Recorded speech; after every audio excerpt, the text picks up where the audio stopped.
భూమి మీద మానవులు సుమారుగా ఈరోజు ప్రపంచ వ్యాప్తంగా 200కి పైగా దేశాలున్న ఈ ప్రపంచంలో మనిషి బ్రతుకుతున్నది సుమారు ఒక 800 కోట్ల మంది ప్రజలు ఈ భూమి మీద ఉన్నారు. ఈ ప్రజలందరి వెనక, మనుషులందరి బ్రతుకు వెనక, మనుషులందరి జీవితం వెనక ఉన్న ఒక రహస్యాన్ని ఈరోజు మీతో చెప్పాలని ఆశపడుతున్నాను. సౌండ్ వినపడుతుందా? లేదండి, మైకు సౌండ్ రావట్లేదండి. ఇది తీసుకోండి అయ్యారు. వస్తుందా? రైట్. హలో హలో, ఇది బాగానే వస్తుంది, కొంచెం పెంచుతారట, లేదంటే అది తీసేసుకుంటాను. హలో, ఓకేనా? దీనికి ఇచ్చింది పెంచండి, ఇది దాన్ని తగ్గించేసి దీన్ని పెంచండి, దాన్ని ఆపేసేయండి. ఆ మైకులు హమ్మింగ్ వస్తుంది, అవి ఇవి ఆన్లో ఉంటాయి. ఆపేసారు అవి? రైట్. దేవుని పిల్లలారా, భూమి మీద మనిషి బ్రతుకుతున్నాడు ఈరోజు 60 ఏళ్ళు, 70 ఏళ్ళు, 80 ఏళ్ళు. క్షేమంగా మనిషి బ్రతకడానికి వెనక ఒక మహాశక్తి పనిచేస్తుంది. ఆయనే దేవుడు. దేవుడు లేకుండా, దేవుడి తోడు లేకుండా, దేవుడి సహాయం లేకుండా భూమి మీద ఉన్న మనిషి ఒక్క క్షణం కూడా ఈ భూమి మీద బ్రతకలేడు. కానీ విచిత్రం ఏంటంటే, బ్రతికిస్తున్న దేవుడిని, ప్రేమ పంచుతున్న దేవుడిని ఈ మానవ సమాజం మరిచింది. ఒక అంశం ఈరోజు మీతో మాట్లాడుతాను, జాగ్రత్తగా రాసుకోండి. ఇది బైబిల్ నుంచి. మనిషిని వెంటాడుతున్న దేవుని ప్రేమ.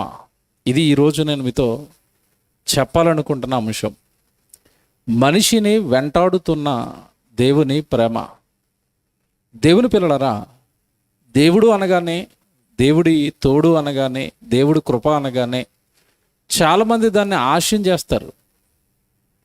దేవుడి తోడుతో మేము బ్రతకటం ఏంటండి?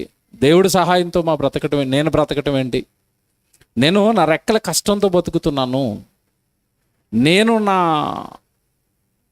ఏమంటారు దాన్ని, సెల్ఫ్, నేను సొంతంగా నేను బ్రతుకుతున్నాను, నా శక్తి మీద ఆధారపడి బ్రతుకుతున్నాను, నా చదువు మీద ఆధారపడి బ్రతుకుతున్నాను. అంతే తప్ప నేను ఎవరి వలన నేను బ్రతకటం లేదు, ఎవరి సహాయంతోనూ నేను బ్రతకటం లేదు అంటాడు మనిషి సహజంగా. ఎందుకంటే దేవుడు మాటలంటే ఈరోజు ప్రపంచానికి చులకన కదండి. దేవుడి వలన నువ్వు బ్రతుకుతున్నావు, దేవుడి వలనే నువ్వు భూమి మీద ఉన్నావు, దేవుడి వలనే నువ్వు బ్రతుకున్నావు అనేసరికి మనిషి నవ్వుకుంటాడు. చాలామంది నవ్వుతారు దేవుడి మాటలు వినేసరికి. కానీ అది ఎంత వాస్తవమో అర్థమయ్యేటట్టుగా చెప్పవలసిన బాధ్యత మన మీద ఉంది. కారణం, ఈ సృష్టిని కలిగించిన సృష్టికర్త, మానవులందరినీ కలిగించిన సృష్టికర్త రాయించిన పరిశుద్ధ గ్రంథం బైబిల్ మన చేతుల్లో ఉంది కనుక ఈ బైబిల్లో ఉన్న వాస్తవాలు ఈ సమాజానికి తెలియజేయవలసిన బాధ్యత క్రైస్తవుని భుజాలపైన ఉంది. మర్చిపోకూడదు ఎప్పుడు. ఎందుకు పెద్దలు, దైవజనులు, లేదంటే ఈ సంఘం వేల రూపాయలు వెచ్చించి సభలు ఎందుకు జరిగించాలి అంటే, బైబిల్లో ఉన్న వాస్తవాలు సమాజంలోనికి రావాలి. కారణం ఏంటంటే, యేసుక్రీస్తుల వారు ఆయన్ను నమ్మిన క్రైస్తవుల పైన ఒక బాధ్యత మోపాడు. మనకు తెలియదు కాదు, బైబిల్లో మనం చాలాసార్లు చదువుకుంటాం. క్రైస్తవుల గురించి ఆయన ఉద్దేశిస్తూ అంటాడు, మీరు లోకానికి ఉప్పై ఉన్నారు అని రాశారు బైబిల్లో. మీకు తెలియదు కదా మాట, మత్తయి సువార్త 5వ అధ్యాయంలో ఉంటుంది. అంటే క్రైస్తవులను ఉద్దేశించి యేసుక్రీస్తుల వారు పలికిన మాట ఏంటంటే, మీరు లోకానికి ఉప్పై ఉన్నారు అన్నాడు. ఏమండి, క్రైస్తవులను ఏ బంగారంతోనో వెండితోనో పోల్చకుండా అక్కడ దేంతో పోల్చాడు మనల్ని? ఉప్పట. క్రైస్తవుడు లోకానికి ఉప్పట. ఎందుకండి ఉప్పుతో పోల్చాడు? మీరు ఎప్పుడైనా ఆలోచించారా? బంగారం కేజీ రేట్ ఎంత, ఉప్పు కేజీ రేట్ ఎంత చెప్పండి. మీకు తెలుసు కదా బంగారం ఎంత కిలో? 60,000, 70,000, 50,000 ఉండొచ్చు నాకు తెలిసి. ఎంతండి? కాసట. ఏ బంగారం రేట్లు నాకు తెలియదండి, ఎందుకంటే నేను వాడను, కొన్నా, ఇప్పుడు తెలియదు నాకు అది. కిలో ఉప్పు రేటు తెలుసు, కిరాణా షాప్కి వెళ్తాం కనుక. ఎంత చెప్పండి కిలో ఉప్పు?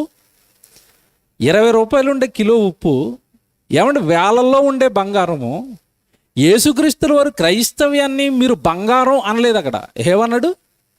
మీరు లోకానికి ఉప్పై ఉన్నారు అన్నాడు. నిజంగా ఉప్పొంగిపోతారు. ఆ బాట మీకు అర్థమైతే ఇప్పుడు ఉప్పొంగిపోతారు మీరంతా. ఎందుకు ఉప్పుతో పోల్చాడు యేసుక్రీస్తుల వారు అంటే, మీకు మాట చెప్తాను, జాగ్రత్తగా వినండి. ఉప్పు యొక్క లక్షణాలు మనకు తెలిస్తే మనల్ని ఉప్పుతో ఎందుకు పోల్చాడో యేసుక్రీస్తుల వారు మనకు అర్థమవుతుంది. మనల్ని దేవుడు ఉప్పుతో ఎందుకు పోల్చాడు అంటే, మీరు ఎప్పుడైనా వంటల్లో ఏమండి భోజనాలలో మీరు కూర్చున్నారు, బంతిలో చికెన్ కూర సాంబారు అలా మీరు వేస్తున్నప్పుడు ఉప్పు తక్కువైందంటే వెంటనే చెప్పేస్తారండి. సాంబార్ వేశారు, చప్పగా ఉంది, వెంటనే ఏం చెప్తారు చెప్పండి? ఉప్పు తక్కువ ఉందండి. అందులో కారం తక్కువ ఉందని ఎవరు అడగరు. అందులో మసాలా తక్కువ ఉంది మటన్ కూరలు అని ఎవరు అడగరు. ఉప్పు తక్కువైతే తినలేడు. అందులో నువ్వు ఎంత మంచి మంచి మసాలాలు వేసినా, పెద్ద పెద్ద బ్రాండ్ సాంబార్ మసాలాలు వేసినా, ఉప్పు లేని కూర మనిషి తినలేడు. మీకు అర్థమైంది ఇది? అంటే రుచి కలిగినది ఉప్పు.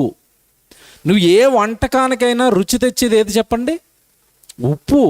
ఉప్పు లేకపోతే మనిషి తినలేడు.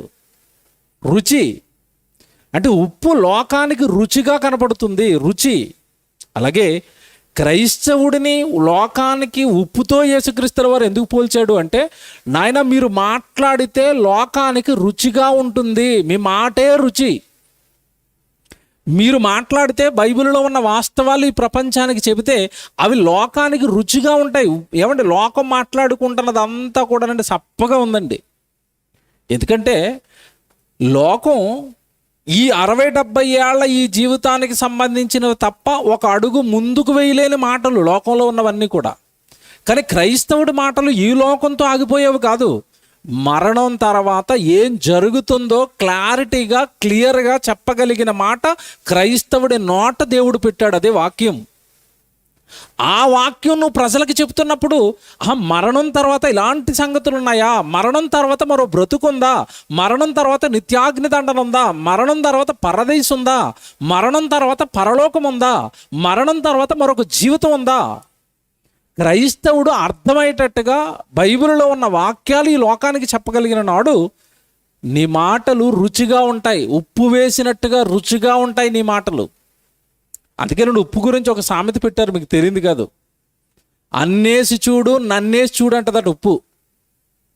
వంటలో ఉండేటప్పుడు అన్నేసి చూడు నన్నేసి చూడు అంటే, ఉప్పు లేకుండా మీరు వంట వండేయండి, తింటాడా? తిండు. అంటే ఉప్పు లేకుండా కుదరదు. అలాగే క్రైస్తవుడి నోట రుచి కలిగిన మాటలు ఈ సమాజానికి చెప్పకపోతే ఈ సమాజం బాగోదు. అందుకేనండి క్రైస్తవులని దేవుడు మీరు లోకానికి ఉప్పై ఉన్నారు అన్నాడు. అంటే రుచిగా ఉంటుంది. ఉప్పు యొక్క గుణం ఏంటంటే రుచిగా ఉంటుంది. రెండో గుణం ఉంది దానికి. ఉప్పుకున్న రెండో గుణం మీకు తెలియాలి. ఉప్పుకున్న రెండో గుణం ఏంటంటే కుళ్ళును శుభ్రం చేస్తుంది. కుళ్ళును కడిగేయాలనుకోండి ఏముండాలి? ఉప్పు ఉండాలి.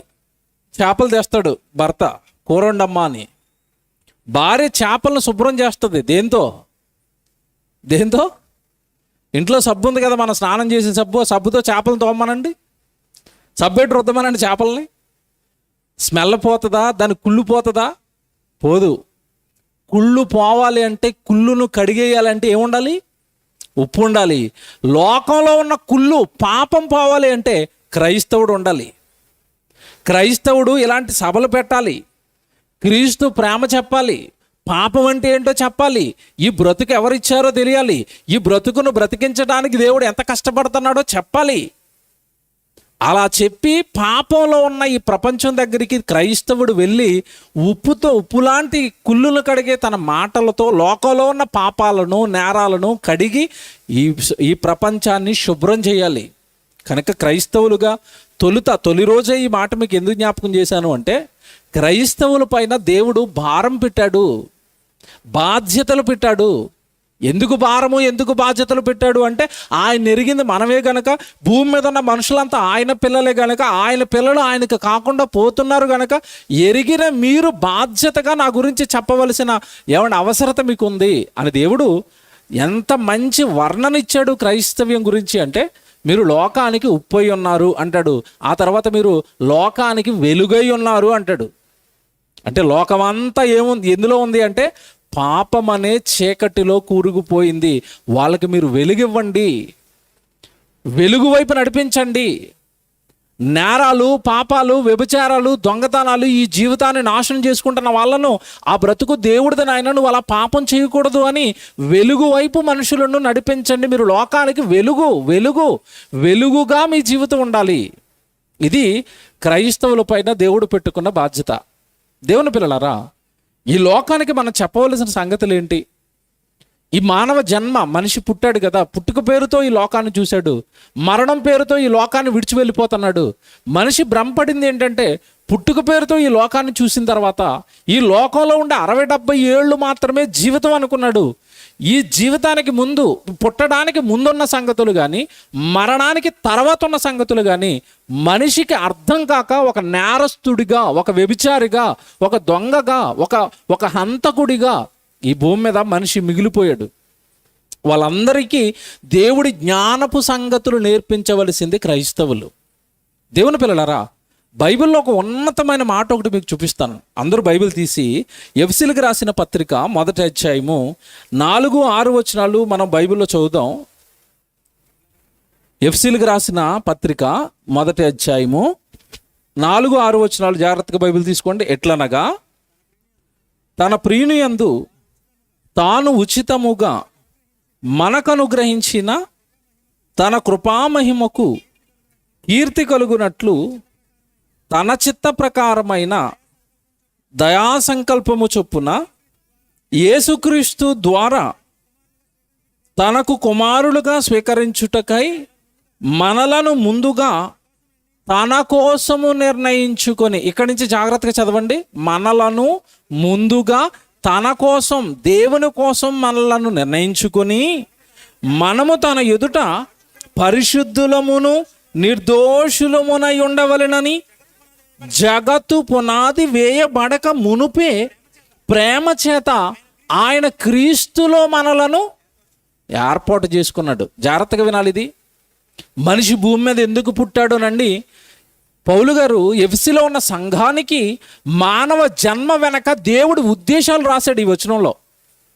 మనిషి భూమి మీద పుట్టడం వెనక పుట్టించిన పరలోకపు తండ్రి ఎలాంటి ఆలోచనలు కలిగి ఉన్నాడో, ఎలాంటి సంకల్పం, ఎలాంటి తలంపులు, ఎలాంటి ఉద్దేశాలు ఈ మానవ జన్మ పైన దేవుడు పెట్టుకున్నాడో రాసిన సందర్భం ఉండదు.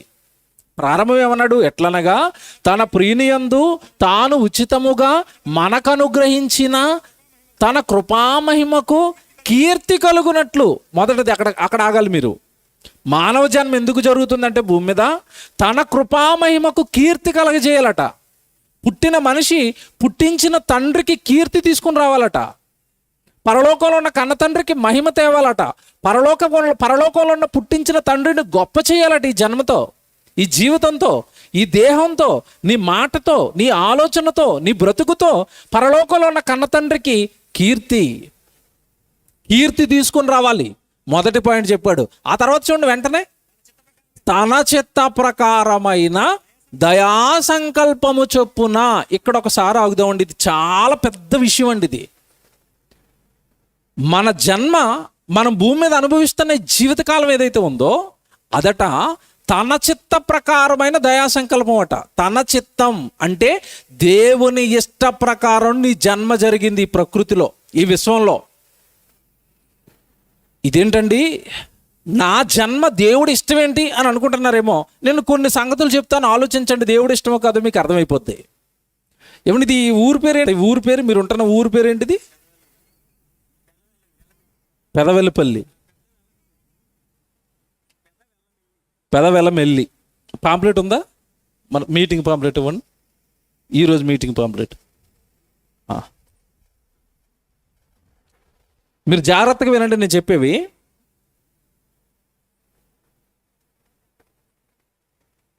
పెదవెల్లమెల్లి ఊరి పేరు. Very good.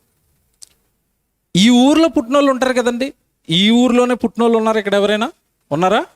ఈ ఊర్లో పుట్టిన వాళ్ళు ఎవరైనా ఉంటే చేయలేపండి. ఈ ఊర్లో పుట్టిన వాళ్ళు సమా, వేరే ఊరు నుంచి మీటింగ్ వచ్చిన వాళ్ళు కాదు. ఈ ఊర్లో పుట్టిన వాళ్ళు ఉన్నారు ఇక్కడ. వెరీ గుడ్, దేవుడికి స్తోత్రం. నేను మాట్లాడుతున్నాను, జాగ్రత్తగా ఆన్సర్ చెప్పండి. మిమ్మల్ని మీరు ఆలోచించుకోండి. ఈ పెదవేల మళ్ళీ ఏమంటే ఈ గ్రామంలో పుట్టినోళ్ళు ఉంటారు కదా, మీరు ఈ గ్రామంలో పుట్టాలని మీరు నిర్ణయించుకున్నారా, దేవుడు నిర్ణయించాడా? బాగా ఆలోచించి చెప్పండి. ఎవరు నిర్ణయించారు?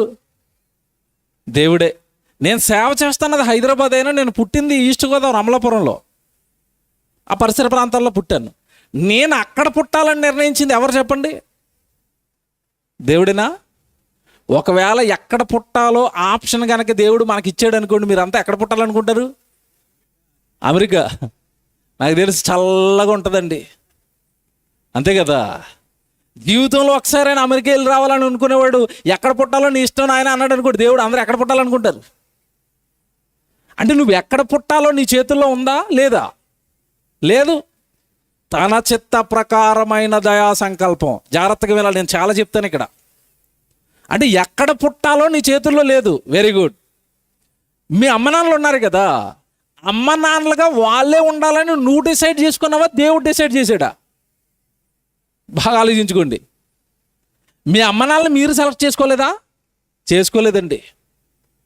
తన చిత్త ప్రకారమైన దయా సంకల్పం అది. నువ్వు ఎవరి గర్భాన పుట్టాలో నిర్ణయించింది ఎవరు? దేవుడు. ఒకవేళ ఎవరి గర్భాన పుట్టాలో ఆప్షన్ మనకి ఇచ్చాడు అనుకోండి, మీరంతా ఎవరి గర్భాన పుడతారు? Megastar Chiranjeevi, super star Krishna గారు, అంతే కదండి, చంద్రబాబు నాయుడు గారు, జగన్ గారు, ఇక్కడ వెళ్ళి సెటిల్డ్ కదా వాళ్ళంతా. మానవ జన్మ ఇలాగే ఆలోచిస్తుంది కదండి. అంటే నువ్వు ఎవరి గర్భాన పుట్టాలో, ఎవరికి నీకు ఎవరి తల్లిదండ్రులుగా ఉండాలో నీ చేతుల్లో లేదది. నీకు అక్కగా ఎవరు ఉండాలి, నీకు తమ్ముడికి ఎవరు ఉండాలి, నీకు చెల్లిగా ఎవరు ఉండాలి, ఇవి కూడా నీ చేతుల్లో ఉన్నాయంటే నీ చేతుల్లో ఏమీ లేవు. Very good. నేను అడిగేవి జాగ్రత్తగా ఆలోచించండి. మన జన్మ మన చేతుల్లో ఏమీ లేదు. తన చిత్త ప్రకారమైన దయా సంకల్పం. నువ్వు ఎక్కడ పుట్టాలో నీ చేతుల్లో లేదు, ఎవరి గర్భాన పుట్టాలో నీ చేతుల్లో లేదు.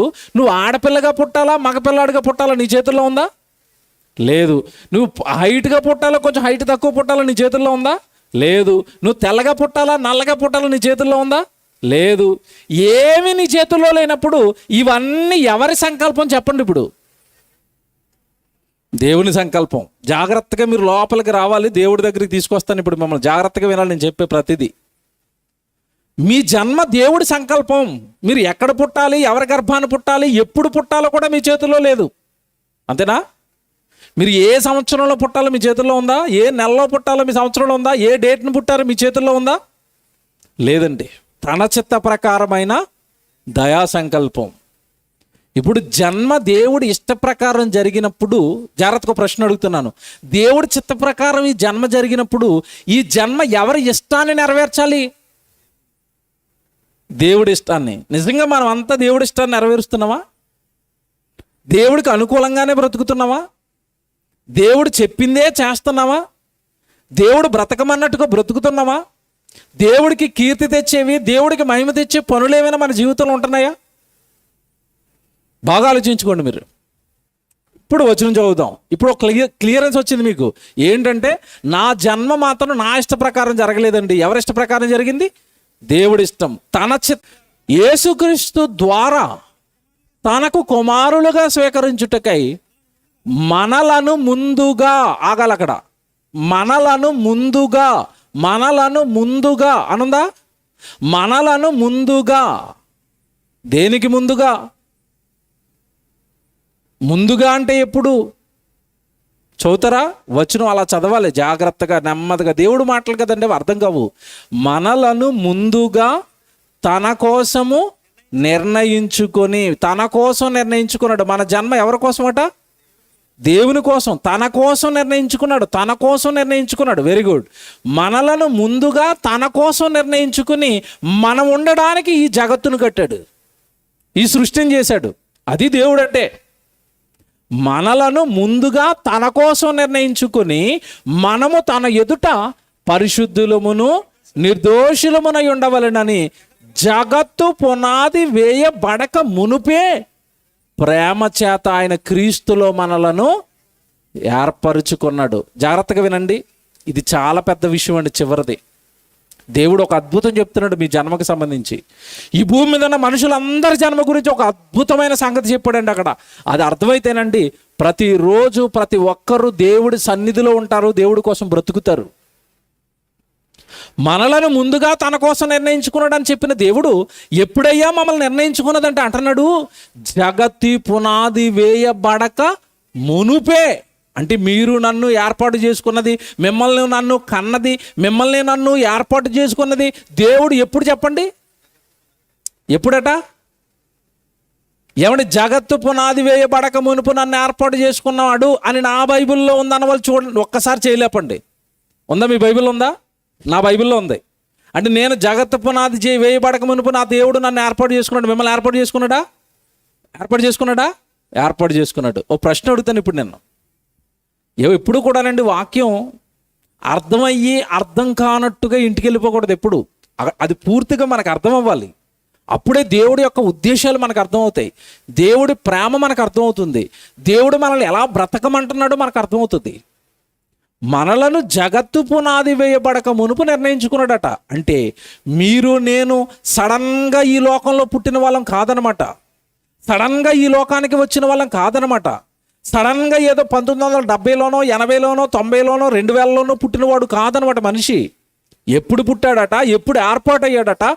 జగత్తు పునాది వేయబడక మునుపట. ఏమండి, ఈ విషయాన్ని నేను చాలా లోతుగా మిమ్మల్ని లోపలికి తీసుకుని వెళ్తాను, బైబిల్లోనికి, దేవుడి యొక్క మనస్సులోనికి మిమ్మల్ని తీసుకెళ్తాను మరో సందర్భాన్ని జోడించి. మనిషి పుట్టింది జగత్తు పునాది వేయబడక మునుపు అన్నాడు. జగత్తు అనగానే మీకు తెలియదు కదండి, సూర్యుడు, చంద్రుడు, ఈ విశ్వం పుట్టక మునిపే మిమ్మల్ని ఏర్పాటు చేసుకున్నాను, ఈ జగత్తు లేనప్పుడే మీరు పుట్టారు అన్నాడు. ఇది కొంచెం మీకు వినడానికి బాగున్నా ఎలా దీన్ని అర్థం చేసుకోవాలని అర్థం చేసుకోవడానికి మాత్రం కష్టంగా ఉంటుందండి. ఎందుకు అంటే జగత్తు పునాది వేయబడక మునుపు మనుషులు పుట్టారు అంటే అసలు జగత్తు వచ్చిన తర్వాత 6 దినాలు సృష్టి అయిపోయిన తర్వాత మొట్టమొదటి మనిషి అయిన ఆదామును దేవుడు చేస్తే, ఆదాములో నుంచి పక్కటెముకను తీసి అవ్వమ్మను చేస్తే, వారు ఇరువురికి వివాహం చేస్తే అక్కడి నుంచి కదా మనుషులు ప్రారంభమయ్యారు భూమి మీద. అక్కడ కదా తొలి మానవుడు కయ్యను వచ్చాడు, ఆ తర్వాత హేబెల్ వచ్చాడు, ఆ తర్వాత షేత్ వచ్చాడు, ఎనోష్ వచ్చాడు, మహలేలు వచ్చాడు, ఆ తర్వాత కొంతకాలానికి నోవహు వచ్చాడు, అబ్రహాం వచ్చాడు, ఇస్సాకు వచ్చాడు, యాకోబు వచ్చాడు. ఏమంటే ఇలాగ మీరు చూసుకుంటూ వెళ్ళిపోతే మోషే వచ్చాడు, ఆ తర్వాత రాజులు వచ్చారు, ఆ తర్వాత ప్రవక్తలు వచ్చారు, ఆ తర్వాత యేసుక్రీస్తుల వారు వచ్చారు, ఆ తర్వాత అపోస్తులులు. ఇది కదా మనకి ప్యాటర్న్, బైబిల్లో మనకు కనపడింది ఇది కదా. అలాంటప్పుడు జగత్తు పునాది వేయబడక మునుపే మిమ్మల్ని ఏర్పాటు చేసుకున్నాను అన్న మాట మనం ఎలా అర్థం చేసుకోవాలి? దీన్ని అసలు ఏం చెప్పాలనుకుంటున్నాడు దేవుడు మనకి? ఈ రాత్రి ఇది ఒక్కటి మీకు అర్థమైతేనండి నిజంగా మీరు దేవుడి నామానికి ఘనత తెచ్చే పనులు, కీర్తి తెచ్చే పనులు, దేవుడి కోసం ఏమండి ఎప్పుడు నిరంతరం మీరు ఆలోచిస్తారండి. ఒక్క మాట మీకు అర్థమైతే, జగత్తు పునాది వేయబడక మునిపే నేను మిమ్మల్ని ఏర్పాటు చేసుకున్నాను అన్నాడు దేవుడు. ఎలాగండి అంటే అర్థమవుదు. యోబు గారి గురించి మనందరికీ తెలుసు కదండి. యోబు తెలుసు కదా అందరికీ. యోబు బాగా ఏమంటే మంచి యథార్థవంతుడు, సేవకుడు, నీతిమంతుడు, ఏమంటే చెడును విసర్జించిన వాడు, చాలా గొప్పగా బ్రతుకుతున్నాడు యోబు. సాతాను కోరుకుంది శోధనల కోసం, దేవుడు అప్పగించాడు. అప్పగించిన తర్వాత ఆయన జీవితం భయంకరంగా మారిపోయింది. పిల్లలు చనిపోయారు, ఆస్తి నాశనం అయిపోయింది, ఆరోగ్యం పాడైపోయింది. ఏమంటే ఆదరించవలసిన భార్య దేవుడిని తిట్టి చచ్చిపో అంటుంది. అంతటి ఏమంటే దీన స్థితిలోనికి ఆయన జీవితం జారిపోయిన తర్వాత స్నేహితులుగా పిలువబడుతున్న వాళ్ళు వచ్చి యోబును ధైర్యపరచవలసింది పోయి, యోబును బాగు చేయవలసింది పోయి, యోబును మరింత కృంగజేశారు వాళ్ళ మాటలతో. కృంగిపోయాడు జీవితంలో, చాలా భయంకరమైన దీన స్థితిలోనికి జారిపోయాడు. ఆ టైంలో దేవుడు వచ్చాడండి యోబు దగ్గరికి. యోబు గారితో మాట్లాడడానికి దేవుడు వచ్చాడు. జాగ్రత్తగా వినండి. ఎప్పుడు కూడానండి మనం కష్టాలలో ఉన్నవాడి దగ్గరికి వెళ్ళి మనం ఏం చెప్తాం చెప్పండి? మీరు ఏం చెప్తారు? కష్టాలలో ఉన్న వాళ్ళ దగ్గరికి మీరు ఆదరించడానికో ఓదార్చడానికో వెళ్ళినప్పుడు మీరు ఏం చెప్తారు చెప్పండి? హాస్పిటల్లో ఉన్నాడు, బెడ్ మీద, ఆరోగ్యం బాగోలేదు, మీరు ఏం చెప్తారు చెప్పండి? అప్పుడు ఆలోచిద్దాం. సహజంగా ఏం చెప్తాం మనం? ఏం లేదండి, అందరికీ వస్తుందండి, మీకు వచ్చిందండి, 4 రోజులండి, కొంచెం ధైర్యంగా ఉండండి, ప్రార్థన చేసుకోండి, మేము కూడా ప్రార్థన చేస్తున్నాం, మీరు ఒక 1 రోజుల్లో ఇంటికి వచ్చేస్తారు, మీరు ఎందుకు బెంగ పెట్టుకుంటున్నారు, ధైర్యంగా ఉండండి అంటాం. అంతేనా? ఇవే కదండి ధైర్యాన్ని ఇచ్చే మాటలు. ఇక్కడ మీరు దేవుడు మనసును గ్రహిస్తేనండి, యోబు దగ్గరకు వచ్చి ఇలాంటి మాటలు మాట్లాడు దేవుడు. కష్టాలలో ఉన్న యోబు దగ్గరికి వచ్చి దేవుడు ఏం మాట్లాడుతున్నాడో మీరు చూస్తేనండి ఈ రాత్రి ఆశ్చర్యం అయిపోతుంది. అంటే దేవుడు మనుషుల కోసం ఎంతగా ఆలోచిస్తున్నాడో, ఎంతగా కష్టపడుతున్నాడో ఈరోజు మీరు అర్థం చేసుకుని ఆశ్చర్యపోతారు. కష్టాలలో ఉన్నాడు యోబు. వచ్చాడు. యోబు గ్రంథం 38వ అధ్యాయము చూడండి ఒకసారి. బైబిల్ తీసుకోండి అందరూ. ఎంత బాగుంటుందండి ఈ వచనం. యోబు గ్రంథం 38వ అధ్యాయము మొదటి వచనం చూడండి. మొదటి వచనం. అప్పుడు యెహోవా సుడిగాలిలో నుండి ఇలాగ యోబునకు ప్రత్యుత్తరం ఇచ్చాను, జ్ఞానము లేని మాటలు చెప్పి ఆలోచనను చెరుపుచున్న వీడెవడు? పౌరుషము తెచ్చుకుని నీ నడుము బిగించుకొనుము. ఇదిగో వాళ్ళు చెప్పిన మాటలు, వీళ్ళు చెప్పిన మాటలు విని కృంగిపోయావు కదా యోబు. పౌరుషము తెచ్చుకొని నీ నడుము బిగించుకో. ఇప్పుడు నేను మాట్లాడతాను నీతో. ఒక మనిషితో దేవుడు మాట్లాడుతున్నాడు. ఒక మనిషిని ధైర్యపరచడానికి దేవుడు మాట్లాడుతున్నాడు. ఒక మనిషిని భూమి మీద నిలవబెట్టడానికి దేవుడు మాట్లాడుతున్నాడు. జాగ్రత్తగా వినాలి. ఇది ఏం మాట్లాడతాడండి ఇంతకీ? చూడండి అక్కడ ఏముంది. నేను నీకు ప్రశ్న వేయుదును. ఏమంటే కష్టాలలో ఉన్న యోబు గారికి దేవుడు ఏమేస్తాడట? ఏంటిది మీకు ఎలాగుంది? హాస్పిటల్లో బెడ్ మీద పడుకున్నవాడి దగ్గరికి వెళ్ళి మీరు ప్రశ్నలు వేస్తారా, ఓదారుస్తారా? మనం ఓదారుస్తాం కదండి. దేవుడు ఏమేస్తానంటున్నాడు? ఎందుకు వేస్తానంటున్నాడు ప్రశ్న? ఇదే దేవుడు అంటే. మనుషుల్లాంటి కాదండి దేవుడు. దేవుడు ట్రీట్మెంట్ వేరుగా ఉంటుంది. దేవుడు చెప్పే జ్ఞానం వేరుగా ఉంటుంది. దేవుడు ఆలోచనలు వేరుగా ఉంటాయి. దేవుడు తలంపులు వేరుగా ఉంటాయి. దేవుడు తన మాటల ద్వారా ఇచ్చే ధైర్యం వేరుగా ఉంటుంది. మీకు మాట్లాడిన హార్ట్ఫుల్గా మిమ్మల్ని అడుగుతున్నాను. మీరు మీకు ఇది నిజమో కాదో నాకు చెప్పండి. మీరు మంచం మీద పడుకున్నారండి, ప్రతి ఒక్కరు వస్తున్నారు, లేదు అక్క తగ్గిపోతుంది అక్క, నీకు ఏం కాదక్క అంటున్నారు.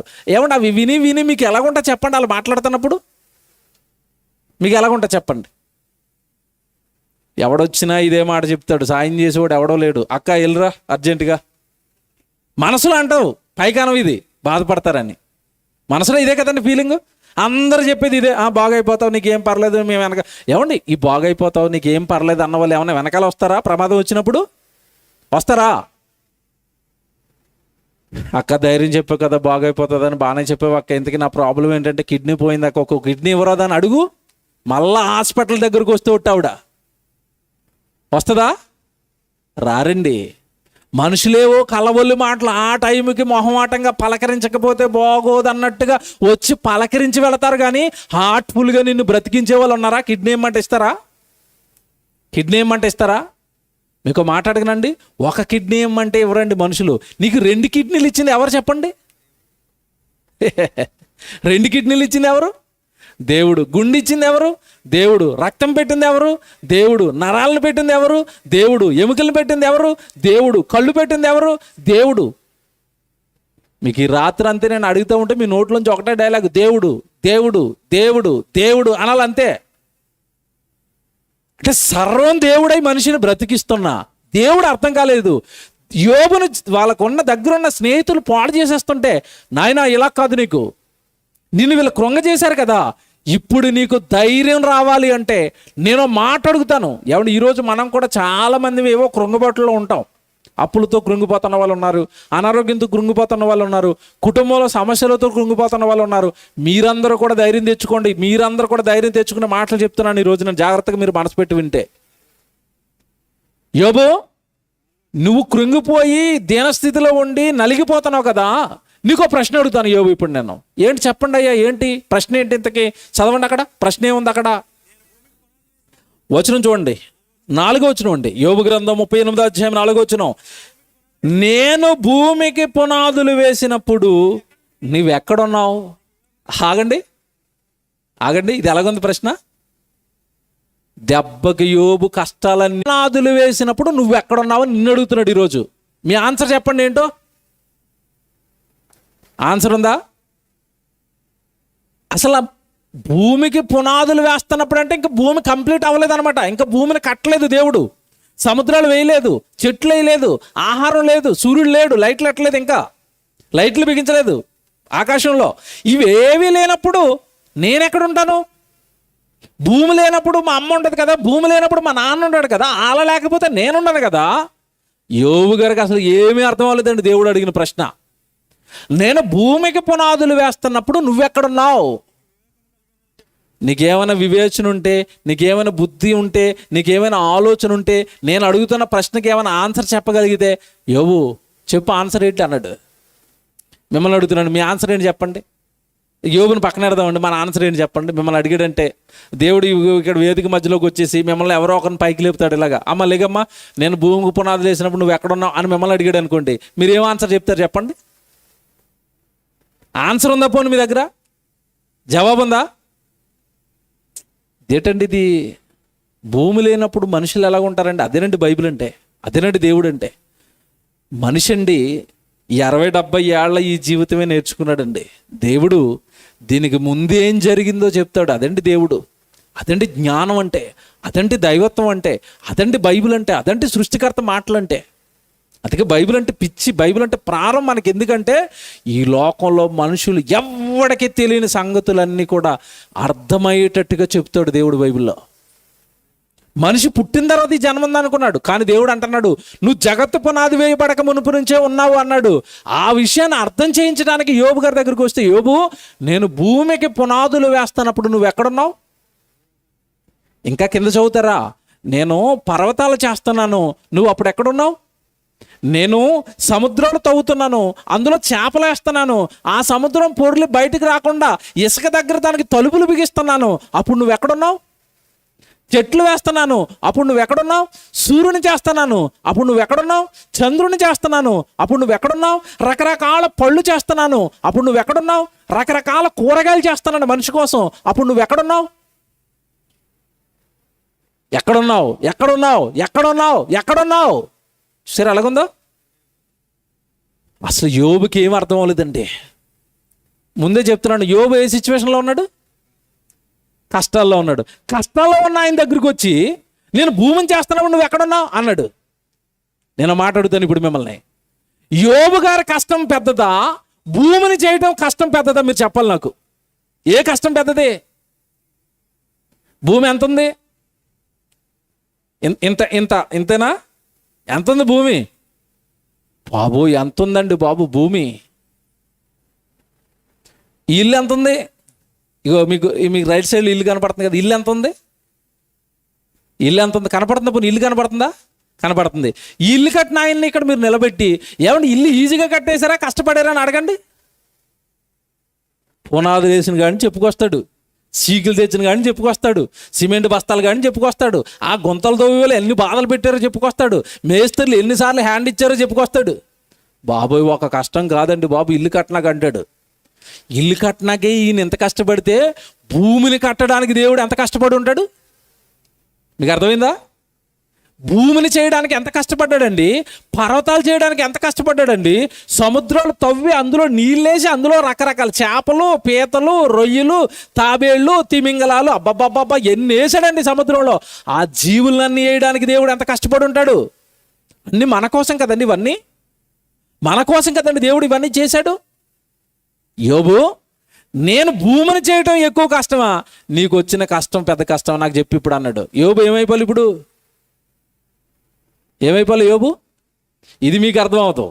ఉదాహరణ చెప్తాను ఒకటి. నేను ఒక పిల్లలకి అన్నది ఆవిడే, మొదటిసారి ఒక గర్భం దాల్చి ఒక బిడ్డను కన్నది తల్లి.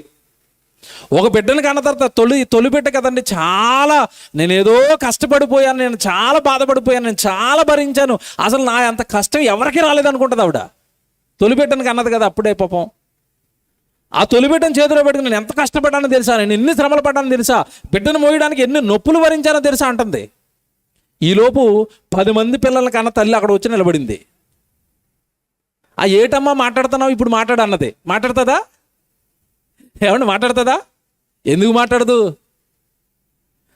ఒక పిల్లకే నువ్వు ఇంత పొడుగు చెప్తే నేను 10 మంది పిల్లల కన్నా నేను ఎంతసేపు చెప్పాలి ఇప్పుడు?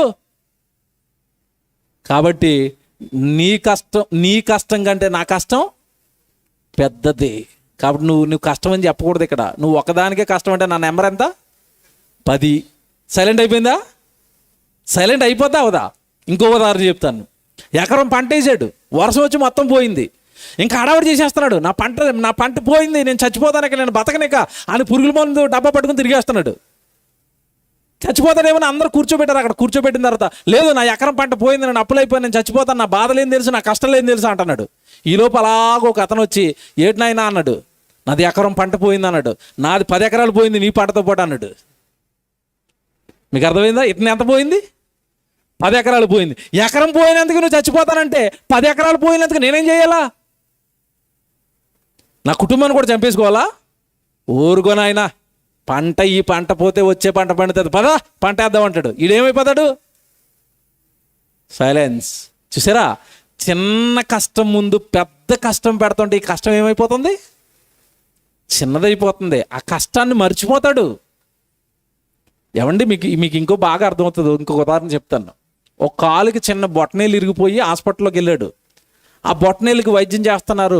అబ్బో నా కాలు బొట్టనేలు ఇరిగిపోయింది అని బాగా ఏమండి మరి కష్టమని శ్రమని బాధపడిపోతున్నాడు. ఈలోపు అటు బెట్ట మీద ఒకడు వెళ్తూ నీది ఏమి ఇరిగిపోయింది నాయన అన్నాడు. బొట్టనేలు. నాది కాలు మొత్తం ఇరిగిపోయింది అన్నాడు. అప్పుడు ఈడేమైపోతాడు? బొట్టనేలాడు. నమస్కారం నాయన, నేను పర్లేదు అనమాట. అయితే చూసారా, పిల్లేలికి కష్టం అంటే కాలు ఇరిగిపోయినాడు. ఏ కష్టం పెద్దదే? యోబు భూమిని చేయటం కష్టపడ్డాను, సముద్రం చేయడానికి కష్టపడ్డాను. ఈ కష్టం అంతా నేను ఎవరి కోసం పడ్డాను? నీ కోసం కదా. నీ కోసం అష్ట కష్టాలు నీ వెనకాల నేను పడుతుంటే నీకొచ్చి నీ చిన్న కష్టానికి కృంగిపోతున్నావేంటి? అసలు నువ్వెవరో తెలుసా? నువ్వు ఎప్పుడు పుట్టావో తెలుసా? నీ జన్మ ఏంటో తెలుసా? నీ జన్మ గొప్పతనం తెలుసా? నీ ఖ్యాతి తెలుసా? నువ్వు ఎప్పటి వాడవో తెలుసా?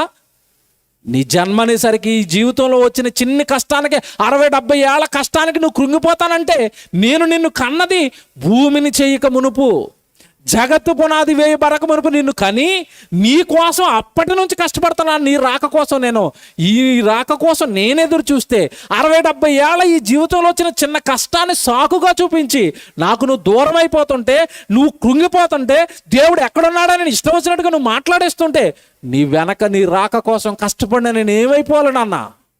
నువ్వు నా కొడుకు కదా, నీకోసం కష్టపడ్డాను కదా.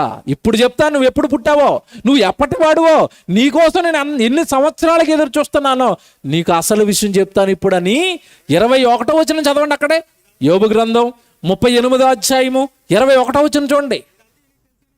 ఇదంతయు నీకు తెలిసి ఉన్నది కదా, నీవు బహువృద్ధుడవు, నీవు అప్పటికే పుట్టేశావు. ఎప్పటికి పుట్టాడట? 3వ వచనంలో ఏమడిగాడు? 3వ వచనంలో నేను భూమికి పునాదులు వేసినప్పుడు నువ్వు ఎక్కడుంటివి అన్నాడు కదా. నేను భూమిని కడుతున్నప్పుడు నువ్వు ఎక్కడున్నావు? నేను సముద్రాలను చేస్తున్నప్పుడు నువ్వు ఎక్కడున్నావు? ఇక్కడికి వచ్చేసరికి అన్నాడు నీవు అప్పటికే పుట్టి ఉంటివి. నువ్వు ముసలివాడు అన్నాడా, పడుచోడు అంటున్నాడా? బహువృద్ధుడవు అంటే ఈ సృష్టి పుట్టక మునుపు పుట్టిన వాళ్ళు మనుషులు.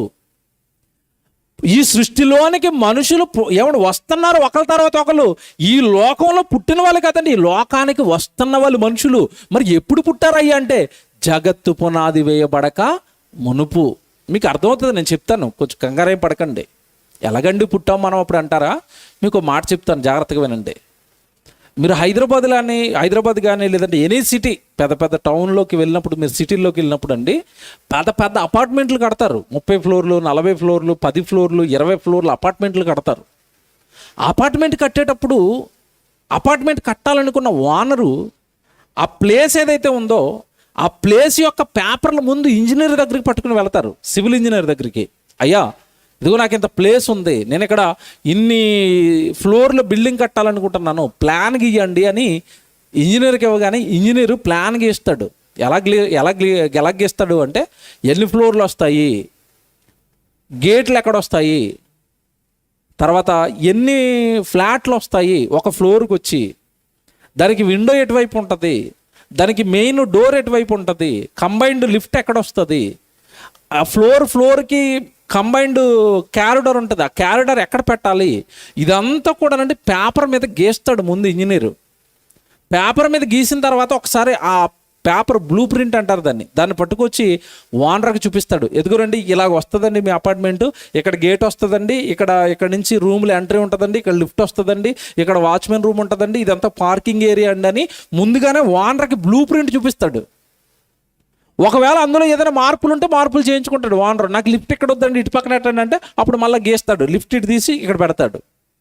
మీకు మాట చెప్పనా, ఇంజనీర్ బ్లూ ప్రింట్ తీసేసిన తర్వాత ఆ బ్లూ ప్రింట్ పట్టుకొచ్చి మేస్త్రులకి ఇస్తే ఇంజనీర్ గారు ఎలాగైతే గీసారో అలాగ వీళ్ళు కట్టుకుంటూ వస్తారు.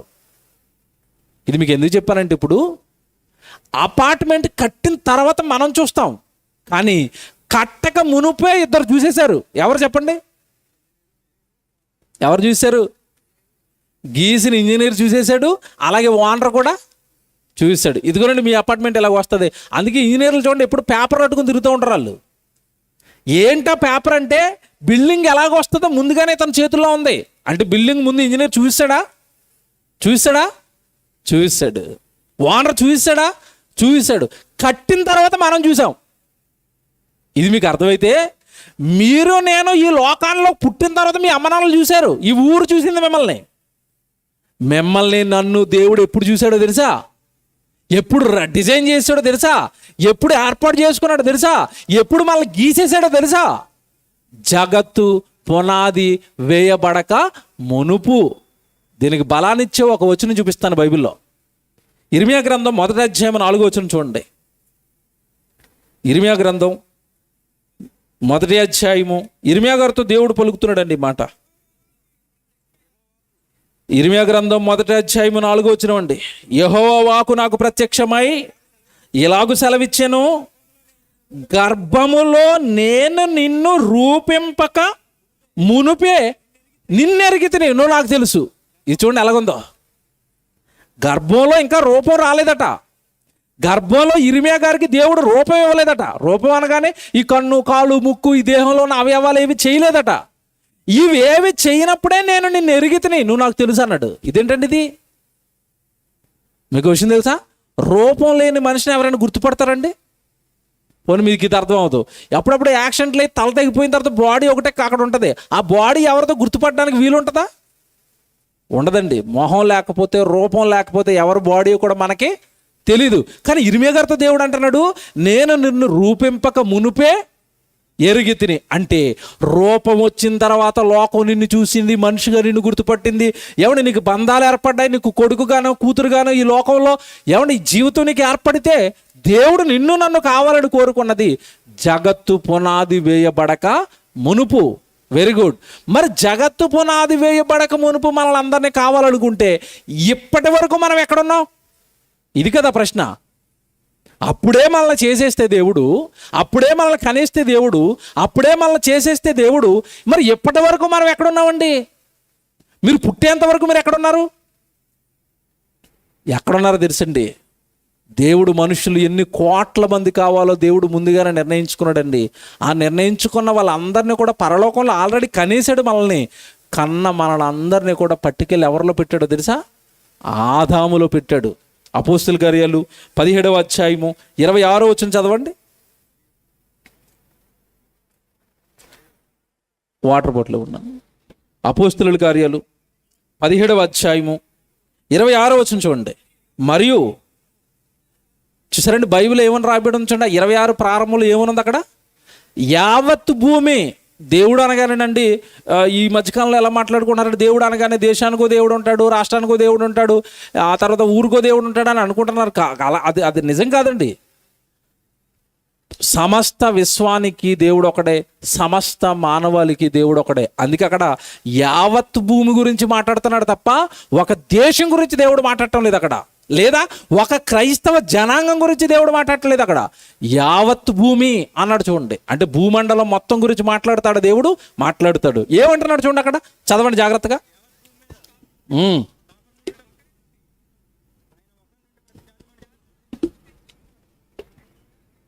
యావత్ భూమి మీద కాపురం ఉండుటకు ఆయన ఒకని నుండి ప్రతి జాతి మనుషులను, ఆ ఒక్కడెవరు చెప్పండి? ఆ ఒక్కడెవరు? ఆదాము నుండే కదండి మనం అందరూ వచ్చాము. అంటే ఒకరి నుండి అందరూ వచ్చారంటే కన్న పిల్లలు అందరినీ కూడా దేవుడు పట్టుకెళ్ళి ఎవరిలో పెట్టుకున్నారు? ఇప్పుడు ఆదాములో పెట్టుకున్నాడు. ఆదాములో నుండి కయ్యను వస్తే, హేబేలు వస్తే, సేతు వస్తే, ఎనోషు వస్తే, ఆ తర్వాత ఒకరు తర్వాత ఒకరు అక్కడ నుండే ఈరోజు ఈ భూమి మీద ఉన్న ఈ మానవాళంతా కూడా విస్తరించిపోయింది. ఇది మీకు అర్థం అవ్వాలంటే ఇప్పుడు మిమ్మల్ని వెనక్కి తీసుకెళ్తాను, మీకు అర్థమైపోద్ది. మీరు మీ అందరికీ పుట్టినరోజులు ఉన్నాయి కదా, పుట్టినరోజులు చేసుకుంటారు కదా, బర్త్డే డేలు. ఎవరిదో ఒకరిది డేట్ చెప్పండి, బర్త్డే డేట్ చెప్పండి. ఏదమ్మా? జనవరి 13 అట. ఈ పాపది ఎంత అంటే ఇప్పుడు ఏం చెప్తుందంటే జనవరి 13 నేను పుట్టాను అంటుంది. నేను మిమ్మల్ని అడుగుతున్నాను, జనవరి 13 పాప పుట్టిందా? అంతకుముందు లేదా? బాగా ఆలోచించి చెప్పండి. జనవరి 13 ఈ పాప పుట్టిందా? అంతకుముందు లేదా? ఉందా లేదా? ఏ అటు చెప్పాలో ఇటు చెప్పాలో దేనికి సగం నవ్వుతూ ఉన్నారు, సగం నవ్వు వస్తుంది. ఉందా లేదా? ఉంది. ధైర్యంగా చెప్పండి, ఉంది. ఎక్కడుంది? తల్లి పొట్టలో ఉందండి. అక్కడ ఉండబట్టే కదా వచ్చింది. తల్లి పొట్టలో ఎంతకాలం ఉంది? 9 నెలలు ఉంది. కొంతమంది 10 నెలలు కూడా ఉంటారు. భూమి మీదకి రాకమునుపు ఎక్కడుంది? తల్లి గర్భంలో ఉంది. Very good. అక్కడ వరకు కొంచెం క్లారిటీగా ఉన్నాం మనం. అంటే 13 నీ పిల్ల పుట్టలేదనమాట, 13 లోకానికి వచ్చింది. అంతకు ముందే ఉంది. ఎక్కడుంది? తల్లి గర్భంలో ఉంది. Very good. తల్లి గర్భంలోకి రాకమునుపు ఎక్కడ ఉంటుంది? వెనక్కి వెళ్దాం. ఎక్కడుంటుంది? తండ్రిలో ఉంటుంది. అందుకే మీరు పిల్లల్ని జాయిన్ చేయడానికి స్కూల్కి తీసుకెళ్లారనుకోండి, తల్లి తీసుకెళ్ళింది. మాస్టర్ స్కూల్లో వేసుకోండి అన్నది. వేసుకుంటానమ్మ, పాప పేరు ఏంటని అడుగుతాడు, పాప పేరు రాసుకుంటాడు. తర్వాత వెంటనే అడిగేది ఏంటి చెప్పండి? సన్ ఆఫ్ అన్నాడు. అంటే అర్థం ఏంటి? తండ్రి ఎవరో అని అడుగుతున్నాడు. ఈవిడంటది నేనే కన్నా, నా పేరు రాసుకో అన్నది అనుకోండి. వేసుకుంటాడా? కన్నది నువ్వేనమ్మా, ఇలా నాన్న ఎవరు? కన్నవరా? ఇంతకీ మీరు మోసారా?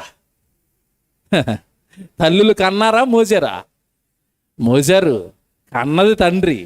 బైబిల్ చెప్పమంటారు ఇప్పుడు? ఏమండి నిజంగా బైబిల్ అండి. శాస్త్రానికి అంతు చిక్కని సంగతులు బైబిల్లో ఉంటాయి. జన్మ గురించి సుమా, మీ జన్మ గురించి మీరు ఏ ప్రశ్న అడగండి, నేను చెప్తానండి బైబిల్లోంచి. కారణం ఏంటంటే జన్మలు ఇచ్చింది దేవుడు కనుక ఈ జన్మల గురించి చాలా స్పష్టంగా రాశాడండి బైబిల్లో. మత్తయి సువార్త 1వ అధ్యాయం 2వ వచనం చదవండి. ఎవరికంటున్నారు రాశాడు అక్కడ? మత్తయి సువార్త 1వ అధ్యాయం 2వ వచనం అండి. అబ్రహాము ఇస్సాకును కనెను, ఇస్సాకు యాకోబును కనెను, యాకోబు యోదాను అతని అన్నదమ్ములను కనెను. ఇక్కడ మగవాళ్ళకి అంటున్నారా, ఆడపిల్లలు కనపడ్డారా? ఇదేంటండి ఇది? కన్నది ఎవరు? ఇస్సాకుని కన్నది ఎవరు? శారమ్మ కదా. కానీ అక్కడ ఏమని రాయబడి ఉంది? అబ్రహాము కన్నాడట ఇస్సాకుని. యాకోబుని కన్నది ఎవరట? ఇస్సాకు. ఎందుకండి తండ్రి పేర్లు రాశారంటే తండ్రి నుండే కుమారుడు కానీ కుమార్తె కానీ బయలుదేరతారండి. తండ్రి నుండి వచ్చిన శుక్రకానం, తల్లిలో ఉన్న అండం, ఈ రెండు ఫలదీకరణం చెందితే అది పిండం అవుతుంది. దానికే దేవుడు రూపం ఇస్తాడు. అలా భూమి మీదకి మనిషి వస్తాడు. అంటే తల్లిలోనికి రాకమునుపు ఎక్కడుంటాడు? తండ్రిలో ఉంటాడు. హెబ్రీ పత్రిక మీరు చూస్తారా? దీనికి ఇంకో ఎవిడెన్స్ ఇస్తాను నేను. హెబ్రీలకు రాసిన పత్రిక చూడండి. హెబ్రీలకు రాసిన పత్రిక 7వ అధ్యాయం చూడండి. హెబ్రీలకు రాసిన పత్రిక 7వ అధ్యాయము 10వ వచనం. హెబ్రీలకు రాసిన పత్రిక 7వ అధ్యాయం 10వ వచనం. ఎలా అనగా మెల్కీసెదకు అతని పితరుని కలుసుకున్నప్పుడు లేవి తన పితరుని గర్భములో ఉండెను. తల్లి గర్భం ఒకటే తెలుసు మనకి. బైబిల్ ఏం చెప్తుంది ఇప్పుడు మీకు? అతని పితరుని గర్భం పురుషుని గర్భంలో నుంచి వచ్చాడట. ఏమంటే ఇదంతా మీకు ఎక్స్ప్లెయిన్ చేయాలని టైం పడుతుంది. మెల్కీసెదకు అనేసరికి అబ్రహాం గారి కాలంలోనండి ఒక రాజు మెల్కీసెదకు రూపంలో యేసుక్రీస్తుల వారు వస్తే ఆయనకి దశంభాగాలు ఇచ్చాడు అబ్రహాం గారు. యుద్ధంలో గెలిచిన తర్వాత లోతును చెరపట్టి తీసుకెళ్ళిపోయిన తర్వాత లోతు కోసం యుద్ధం చేసి ఆ యుద్ధంలో గెలిచిన తర్వాత యేసుక్రీస్తుల వారు మెల్కీసెద రూపంలో వెళ్తే ఆయనకి దశంభాగాలు ఇస్తాడు. లేవి అంటున్నాడు, నేను దశంభాగాలు తీసుకుంటున్నానని మీరు అంటున్నారు, కానీ నేను కూడా ఒకప్పుడు దశంభాగాలు ఇచ్చాను. ఎలాగిచ్చావయ్యా అంటే, నేను లేవిని కదా, మా నాన్నగారు ఎవరంటే యాకోబు కదా, నేను మా యాకోబు గారి గర్భంలో ఉన్నాను, నేను యాకోబు గారు కలిపి ఇస్సాకు గర్భంలో ఉన్నాం, నేను యాకోబు ఇస్సాకు కలిసి మా అబ్రహాం గారి గర్భంలో ఉన్నాం, అబ్రహాం గారి గర్భంలో ఉండి నేను కూడా దశంభాగాలు ఇచ్చాను, నేను నా పితరుని గర్భంలో ఉన్నాను అన్నాడు. ఇది పెద్ద చైను, మీకు అర్థమవుతుంది. కొంచెం బైబిల్ చదువుకున్న వాళ్ళకైతే ఈజీగా నేను చెప్పాను కాబట్టి మీకు అర్థమైపోద్ది. కాబట్టి మనుషులు పితరుల గర్భంలో నుంచి తల్లిలోనికి వస్తున్నారు. Very good. భూమి మీదకి రాకమునుపు తల్లి గర్భంలో రాకమునుపు తండ్రిలోకి రాకమునుపు సేమ్ వెనక్కి వెళ్ళిపోతే మీ నాన్నగారిలోకి వెళ్ళిపోతారు మీరు. మీ నాన్నగారు మీరు మీ ఎవరిలో ఉంటారు? మీ తాతగారులో. మీరు మీ నాన్నగారు మీ తాతగారు మీ ముత్తాతగారులో. ఇలా మీరు వెనక్కి వెళ్ళిపోతే అందరూ ఒక జంక్షన్ ఉంది, అక్కడ కలుస్తాం మనం అందరం. ఎక్కడ? ఒకని నుండే ప్రతి జాతి మనుషులను సృష్టించాడంటే ఈ తాడేపల్లి ఊర్లో ఉన్న వాళ్ళు కానీ, రాజమండ్రిలో ఉన్న వాళ్ళు కానీ, కాకినాడలో ఉన్న వాళ్ళు కానీ, ఆంధ్రాలో ఉన్న వాళ్ళు కానీ, తెలంగాణలో ఉన్న వాళ్ళు కానీ, ఎవరు తమిళనాడులో ఉన్న వాళ్ళు కానీ, కర్ణాటకలో ఉన్న వాళ్ళు కానీ, అమెరికాలో ఉన్నవాడు కానీ, చైనాలో ఉన్నవాడు కానీ, అందరూ కూడా ఎవరిలో నుండి వచ్చారు? ఇప్పుడు ఆదాములో నుంచి వచ్చారు. ఒకే తండ్రి సంతానం. ముక్కలైపోయారండి. మీ కులం వేరు మా కులం వేరు అంటున్నాడు. ఒకరి నుండి వచ్చిన అతనిలో నుండి నువ్వు వస్తే అతనికి కులం లేదు, నీకెక్కడ వచ్చింది కులం? అతనికి మతం లేదు, నీకెక్కడ వచ్చింది మతం? అతనికి ఏమండి అతని గర్భం నుండి వచ్చిన అతని గర్భం నుండి వచ్చిన పిల్లలండి ఒక్కటిగా ఉండాలి కదండి. మొక్కలైపోయారండి. ఈరోజు మొక్కలైపోయారు. ఇప్పుడు ఎంత తెలుగుగా పన్నాగం పన్నారంటే, మనం ఎలాగో మొక్కలైపోయాం కాబట్టి ఆయన్ని కూడా మొక్కలు చేసేద్దాం. ఎవరిని చూసారా? ఎవరిని మొక్కలు చేద్దాం? మనం మొక్కలైపోయాం కనుక, ఒరే నాకు దేవుడిని నెట్టుకుంటాను, నువ్వు ఒక దేవుడిని నెట్టుకో. ఇదేంటిది? మనుషులందరినీ చేసిన దేవుడు ఒక్కడే కదండి, ఆయన పిల్లలు కదండి. ఒకరి నుండి దేవుడు ఈ భూమి మీదకి మనుషులందరినీ రప్పించాడు కదండి. ఒకే తండ్రి పిల్లలం కదండి. మనమంతా ఒకేలా కలిసి ఉండాలి కదండి. దేవుళ్ళుగా మనుషులను ఎవడు మనుషులు విడిపోయారు, దేవుళ్ళను విడగొట్టారు. ఎవడి రకరకాల దేవుళ్ళని మనుషులు చేసుకున్నారండి. బైబిలు మనుషులందరికీ దేవుడు ఒక్కడే అని చెప్పింది. ఒకే తండ్రి పిల్లలు మీరు అంతా అని చెప్పింది. ఒకరినొకరు నరుక్కోకండి రా, ఒకరినొకరు చంపుకోకండి రా, ఒకరినొకరు ద్వేషించుకోకండి. ప్రేమ అనురాగాలతో ఒకరినొకరు మీరు ప్రేమించుకోండి, కలిసికట్టుగా ఉండండి, సుఖంగా ఉండండి, హ్యాపీగా ఉండండి. మీరంతా ఒకే తండ్రి పిల్లలు. మీ తండ్రి పరలోకంలో ఉన్నాడు, ఆయన పిల్లలు మీరంతా. దేవుడు మీకు తండ్రి అవుతాడు, దేవుడు మీకు దేవుడు అవుతాడు అని యేసుక్రీస్తుల వారి లోకానికి చెప్పడానికి వచ్చాడు ఈ సత్యాలన్నీ. అందుకే బైబిల్లో రాయబడ్డాయి కనుక ఈరోజు మనకి అవన్నీ అర్థమవుతున్నాయి. దేవుని పిల్లలారా, ఇప్పుడు మీకు అర్థమైంది, జాగ్రత్తగా వినండి. జగత్తు పునాది వేయబడక ముందు మనిషి పుడితే ఈ జగత్తులోనికి మనల్ని తీసుకురావడానికి మొట్టమొదటి ఆదాముని చేసి, ఆదాములో మనల్ని అందరినీ పెట్టి, ఈ తరంలో ఈ రూపాలతో ఇప్పుడు దేవుడు మనల్ని ఇక్కడ పెట్టాడు. అంటే మీరు నేను ఎప్పటి నుంచి ప్రయాణం చేసుకుంటూ వస్తారని చెప్పండి. ఇప్పుడు ఎప్పటి నుంచి? ఇప్పుడు ఒక మంచి రెఫరెన్స్ ఇస్తానండి. నిజంగా మీకు అర్థమైతే మీ కడుపు నిండిపోయి చాలా ఆనందం అయిపోతారు మీరు. దేవుడు అంటే జగత్తు పునాది వేయబడక మునుపు పుట్టిన మనుషులు శాస్త్రం దగ్గరికి వెళ్ళి ఈ సృష్టి పుట్టి ఎంతకాలం అయిందని అడిగారు అనుకోండి, వాళ్ళు ఒక అంకి చెప్తారు మీకు. ఎంతో తెలుసా? సుమారుగా 1500 కోట్ల సంవత్సరాలు అయిందట ఈ జగత్తు సృష్టి పుట్టి. సృష్టి పుట్టి 1500 కోట్ల సంవత్సరాలు అయితే మిమ్మల్ని నన్ను దేవుడు ఎప్పుడు కావాలనుకున్నాడు? జగత్తు పునాది వేయబడక మునుపు. అంటే ఒకవేళ ఈ శాస్త్రం చెప్తున్న లెక్క కనుక ఒకసారి మీరు తీసుకుంటే, మీరు నేను కావాలని దేవుడు ఎప్పటి నుంచి కోరుకున్నాడు చెప్పండి? జగత్తు పునాది వేయబడక ముందు నుంచి. మీకు కూడా చెప్తాను, ఇది ఎంత కష్టంగా ఉంటుందో, ఇన్ని సంవత్సరాలు ఎదురు చూడటం అంటే ఎంత కష్టంగా ఉంటుందో మీకు చెప్తాను. మీరు ఎవరైనా బస్ స్టాప్లో ఒక వ్యక్తి గురించి ఎదురు చూస్తున్నారు, 2 గంటలకు వస్తానన్నాడు, మీరు 1:30కి వెళ్ళిపోయి అక్కడ ఉండిపోయారు. 2 గంటలకు వస్తానన్న కూడా రాలేదు. ఒక అరగంట చూశారు, ఏం చేస్తారు చెప్పండి? అప్పుడు ఫోన్ చేస్తారు. 3 అయిపోయింది రాలేదు, 4 అయిపోయింది రాలేదు, 5 అయిపోయింది రాలేదు. మీకు ఎలాగుంటా చెప్పండి? అప్పుడు వచ్చినోడు కనపడితే కర్రిచ్చుకుని కొడదామన్నట్టుగా ఉండదు.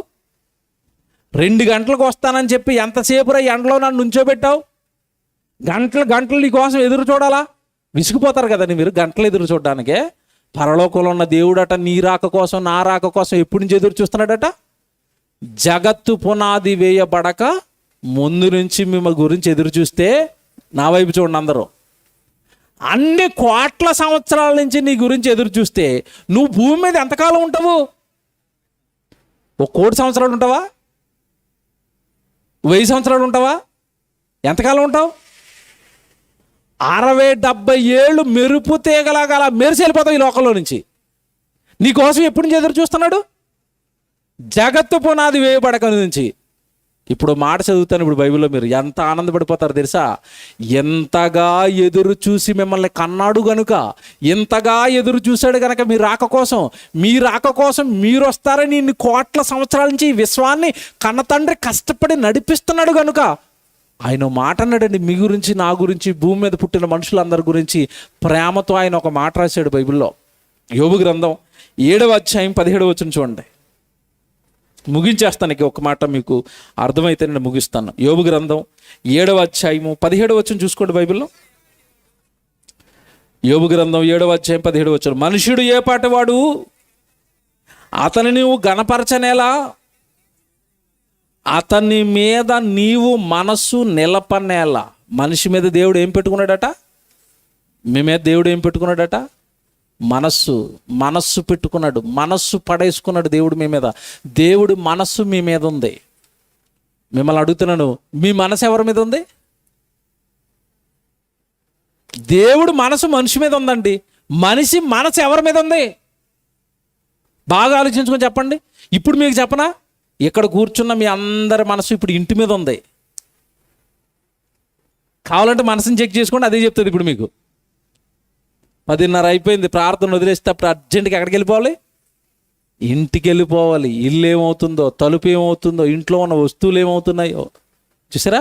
మనసు ఇంటి మీద ఉంటుంది, మనసు పిల్లల మీద ఉంటుంది, మనసు డబ్బు మీద ఉంటుంది, మనసు కార్ల మీద ఉంటుంది, మనసు ఆస్తుల మీద ఉంటుంది. దేవుడు మనసు ఎవరి మీద ఉంది?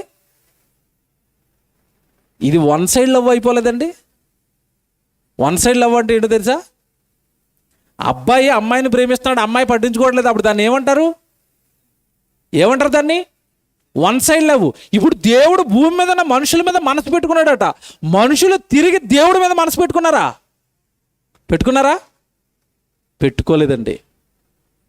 ఒకవేళ మీరు దేవుడి మీద మనసు పెట్టుకుంటే మీరు ఏమంటారు తెలుసా? ఇప్పుడు 10:30కి మీటింగ్ అవగొట్టేస్తానన్నారు కదండి. వద్దండి, దేవుడి సన్నిధి రేపుడుతో ముగిసిపోద్ది కదండి, ఇక మళ్ళీ దేవుడి సన్నిధి ఉండదు కదండి, ఇలాంటి మీటింగ్లు ఉండవు కదండి, ఇంకో గంట సేపు వాక్యం చెప్పండి అంటారు. అనగలిగే మనసు ఇప్పుడు కూర్చున్న మీలో ఎంతమందికి ఉందో చెప్పండి? అబ్బా, రేరుగా ఒక 4-5 చేతులు వేసేయి అంటే వీళ్ళకి కొంచెం దేవుడి మీద ఏముంది? మనసు ఉంది. ఇప్పుడు చెప్పనండి, దేవుడు మీ మీద మనసు పెట్టుకుని ఏం చేస్తున్నాడు తెలుసండి? యవనంలో ఉన్న పిల్లలు అప్పుడప్పుడు మనసు పారేసుకుంటారు. మనసు పారేసుకుంది అనుకోండి, మా అమ్మాయి మీద అబ్బాయి మనసు పారేసుకున్నాడు అనుకోండి, ఆడికి అసలు ఇల్లు కనపడదు, అమ్మ నాన్నలు కనపడరు, ఇంట్లో పని కనపడరు. తెల్లారేసరికి ఎక్కడ ఉంటాడు? బండి వేసుకుని గేటు ముందు నుంచి ఉంటాడు. ఎప్పుడు బయటకు వస్తుందా చూద్దాం, లోపలికి వెళ్ళిపోయిందా చూద్దాం, అంతే కదా. ఏం పడేసుకున్నాడు? మనసు పడేసుకున్నాడు.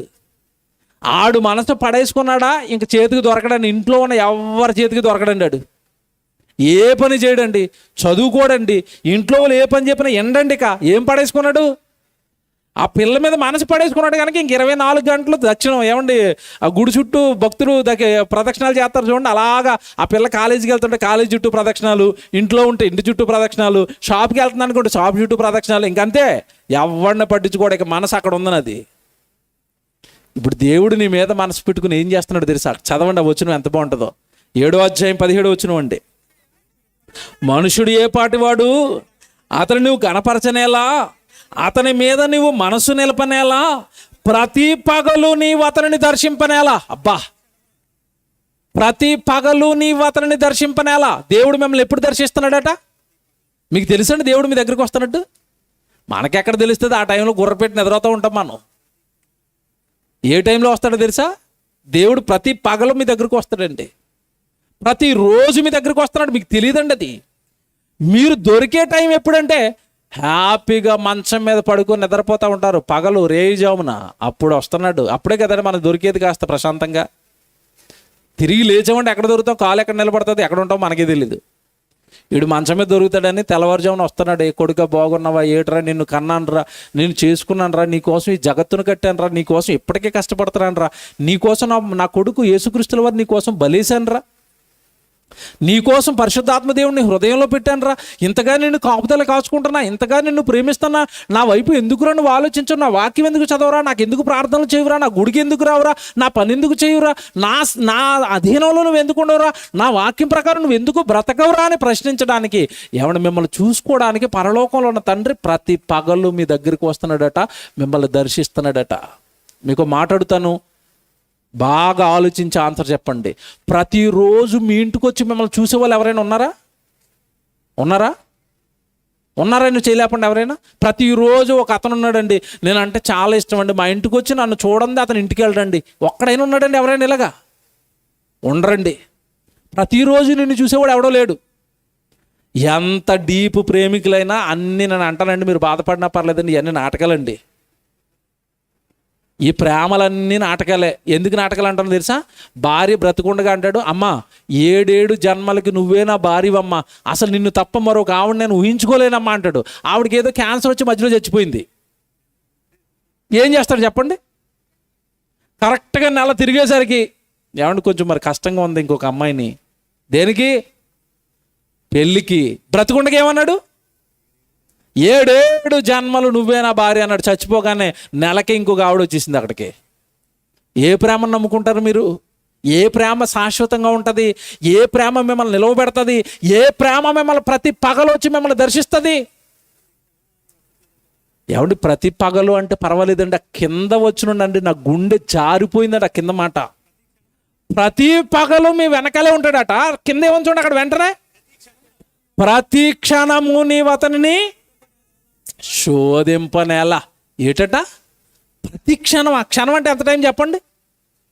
కన్ను రెప్పేసి తీస్తే క్షణం అయిపోయిందంటే ఆ క్షణం కూడా నిన్ను విడిచిపెట్టాడట. ఇదేంటండి బాబు, ఇదేం ప్రేమ అండి? ఇలాగెవరైనా ప్రేమించగలుగుతాడండి ప్రపంచంలో? ప్రతి క్షణం నీ మీద ప్రేమ చూపించేవాడు ప్రపంచంలో ఎవడైనా ఉన్నాడా? పోనీ చూపించాలన్న వాడు వల్ల అవుతుందా? చూపించలేడు. ఎందుకు చూపించలేడు తెలుసా? ఆడు నీకులాగా మనిషే కనుక ఆడికి నిద్రపోతే నిద్రపోతాడు. నీ మీద ప్రేమ ఎక్కదు. ఆడెక్కడ ఉన్నాడో ఆడికి తెలీదు. ఏమండి, తల్లి బిడ్డను చాలా ప్రేమిస్తుందండి. కన్న బిడ్డను చాలా ప్రేమిస్తారు తల్లులు. మన హాస్పిటల్లో చిన్నపిల్లలు దొంగతనం జరుగుతూ ఉంటాయి. తల్లి ఏం చేస్తుంది చెప్పండి? అప్పుడు ఏం చేస్తుంది? తల్లి నిద్రపోతుంది, వాళ్ళ అమ్మమ్మ కూడా నిద్రపోతుంది. ఇద్దరు నిద్రపోతుంటే బొడ్డోని ఎత్తుకుని వెళ్ళిపోయారు. అంటే పసిబిడ్డను కన్న తల్లి ఎంత ప్రేమించినా నిద్రపోతున్నప్పుడు బిడ్డకి ఏం జరుగుతుందో ఎవరికి తెలీదు. కానీ దేవుడట ప్రతి క్షణము నీవు అతనిని శోధింపనేలా. దేవుడు నీ మీద ఎంత ఆశ పెట్టుకున్నాడో నువ్వు ఇప్పుడు ఆలోచించాలి. ఎందుకు నిన్ను ప్రతి ఒక్క క్షణం కూడా నేను ఎందుకు విడిచిపెట్టలేడంటే, నీ రాక కోసం ఎప్పటి నుంచి ఎదురు చూశాడు? జగత్తు పునాది వేయబడక నుంచి ముందు నుంచి నీ కోసం ఎదురు చూస్తుంటే, నువ్వు భూమి మీద ఉండేది 60-70 ఏళ్లే కనుక నిన్ను విడిచిపెట్టి ఉండలేకపోతున్నాడు మీ నాన్న దేవుడు. నిన్ను విడిచిపెట్టి ఉండలేడు. నిన్ను విడిచిపెట్టి పక్కకి జరగలేడు. ప్రతి క్షణం నీతోనే ఉన్నాడు. కానీ మనిషి ఎలా ఆలోచిస్తాడో తెలుసండి? మనిషి ఎలా ఆలోచిస్తాడో తెలుసా? సన్నిధిలో కూర్చొని ప్రార్థన చేస్తున్నప్పుడు ఎవరు వింటున్నారు అనుకుంటాడు? దేవుడు. పాట పాడుతున్నప్పుడు దేవుడు చూస్తున్నాడు. వాక్యం వింటున్నప్పుడు దేవుడు చూస్తున్నాడు. సన్నిధిలో కూర్చుని చక్కగా ఆరాధన చేస్తున్నప్పుడు దేవుడు చూస్తున్నాడు. దేవుడు చూస్తున్నాడు అనుకుంటున్నాడు. సన్నిధిలో నుంచి ఇంటికి వెళ్ళిపోయారు. చెప్పండి, ఇప్పుడు దేవుడు చూస్తున్నాడన్న భయం ఉంటుందా? ఉంటుందా? ఒకవేళ దేవుడు చూస్తున్నాడన్న భయం ఉంటే ఇక్కడ పాట పాడిన అదే నోటితో ఇంటికి వెళ్ళి బూతులాడతాడా? ఇక్కడ పాట పాడాడు అదే నోటితో, ఇంటికి వెళ్ళి ఏం చేస్తున్నాడు? బూతులు తిడుతున్నాడు. అంటే ఏమనుకున్నాడు? సన్నిధిలో ఉన్నప్పుడు దేవుడు చూస్తున్నాడు, ఇంటికి వెళ్ళిపోయింది అది ఎవడు నన్ను చూస్తున్నాడు. నీకు తెలియలేదేమో ఇంతకాలం. ప్రతి పగలు నీ వెనకాలే ఉంటాడు. ప్రతి క్షణం నీ వెనకాలే ఉన్నాడు. నువ్వు దేవుడిని స్తుతిస్తున్నప్పుడు ఆనందపడుతున్నాడు. ఆయనకు భిన్నంగా నువ్వు ప్రవర్తిస్తున్న ప్రతి క్షణం దేవుడు నీ విషయంలో ఏమైపోతున్నాడు తెలుసా? బాధపడిపోతున్నాడు. హేబేలును కయ్యను చంపేస్తున్నాడండి. అప్పుడు దేవుడు ఎక్కడున్నాడు చెప్పండి? కయ్యను పక్కనే ఉన్నాడు.